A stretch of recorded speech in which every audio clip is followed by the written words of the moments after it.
Okay அது open பண்ணி காட்டுறா. ஐ திங்க் அங்க யாராவது கொலை பண்ணி அங்க வச்சிருக்கீங்க நீங்க. அதுக்கு அப்புறம் ஆல்கஹால் இருக்கியா? ஆல்கஹால் சீ என்னடா தம் அடிக்கும் நீங்க? அக்கா பிக் ஃபேன். என்ன பேரு? ராக்கி. நான் ராக்கி.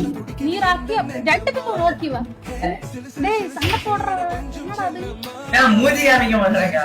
ஏய் ஒரு நிமிஷம். அந்த ஷெல்ஃப்க்குள்ள என்ன இருக்குடா? ஏன்டா அது க்ளோஸ் பண்ணிட்டே? அது அழுக்கு சிட்டி இருக்கு. ஒரு படம் என்ன எதுக்குற இப்ப க்ளோஸ் பண்ணிட்டது? ரொம்ப சஸ்பிஷியஸான அந்த வேல அவன் க்ளோஸ் பண்ணிட்டது. இப்படி நல்லா அது ஒண்ணு இல்ல, ரெண்டு பாடி மறைச்சு வச்சிருக்கேன். அதுக்குள்ள ரெண்டு பாடி ஒண்ணு மறைச்சு வச்சிருக்கோம். மிஸ்டீரியஸ்ல யாரெல்லாம் இருக்காங்க தேடி பாருங்க. அதுல ஒருத்தன் இங்க இருக்கிறான். ஏய் நீ யாரா?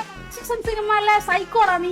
சைக்கோக்கா அவன். கை ஃப்ரிட்ஜ்ல இருக்கு, தலை எனக்கு தெரியும். அதனால மூஞ்சி கூட காட்டல. நீ சைக்கோடா, நீ கண்டிப்பா சைக்கோடா. ஓகே ஃப்ரிட்ஜ்ல கைய காட்றா. இப்போ எனக்கு ரொம்ப பிடிக்கும். நான் ஒரு சைக்கோடா காட்றா. ஏய் எவ்வளவு லைவ் போடுறீங்க? நாங்க கொண்டு வர கைய. ஓகே கைய எடுத்துட்டு வாடா. டேய் அவன் மூஞ்சி காட்றா. அவன் மூஞ்சி இப்படியே தங்க வலிச்சு இப்படி காட்றா. பாத்து சைக்கோ உங்க ஃபேஸ் பாத்தறா. அக்கா போலீஸ் தேடிட்டு இருக்காங்க. நீங்க வேற திரும்பி